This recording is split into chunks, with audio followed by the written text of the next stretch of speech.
Welcome to Sivakami சமையல். சிவகாமி சமையலில் நம்ம பார்க்க போகிற ரெசிபி மஞ்சள் பூசணிக்காய் பொரியல். அதுக்கு மஞ்சள் பூசணிக்காவை இந்த மாதிரி பொடியாக நறுக்கி வச்சுருக்கேன். ஒரு வெங்காயம் 2 பச்சை மிளகாய் நறுக்கி வச்சுருக்கேங்க. தட்டி வச்சு எண்ணெய் ஊற்றிருக்கேங்க. கொஞ்சம் கடுகு போட்டுக்கிறேன். கடுகு வெடிக்கட்டும்.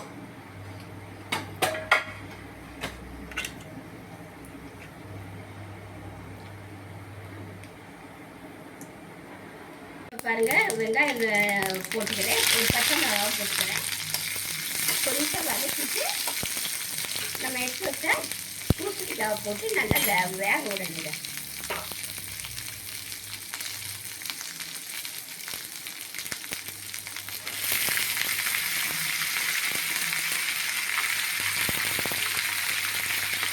இது அடிஞ்சு வரும்போது குறைஞ்சிடும்.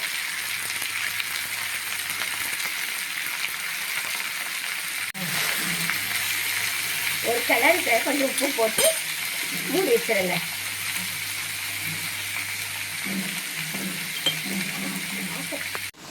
பாருங்கள், நல்லா வெந்துச்சு. இன்னும் கொஞ்சம் வேகணும். நல்லா வெந்தால் தான் நல்லாயிருக்கும். இப்போ அந்த இதிலே வர தண்ணி தான். இப்போ கொஞ்சமாக தண்ணி தெளிச்சுக்கிறேன். ஏன்னா நல்லா வேகிறதுக்காக வேண்டி கொஞ்சமாக தண்ணி, ஒரு கை, 2 கை. கொஞ்சம் மஞ்சத்தூள் போட்டுக்கிறேன். இப்போ கொஞ்சம் தேங்காய், ஒரே ஒரு பச்சை மிளகாய், கொஞ்சம் ஜீரகம், இதை கொஞ்சம் குறைன்னு அரைச்சிட்டு வந்து காட்டுறேங்க. தேங்காய் போட்டுருங்க.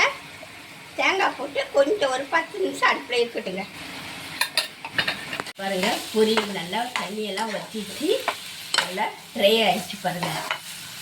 இப்போ கொஞ்சம் கருவேப்பிலை போட்டு இறக்கிட வேண்டியதாங்க. இது சாம்பார் சாதத்துக்கு, கார குழம்புக்கு, இல்லை தொட்டுட்டு சாப்பிட்றதுக்கு அருமையான ரெசிபி.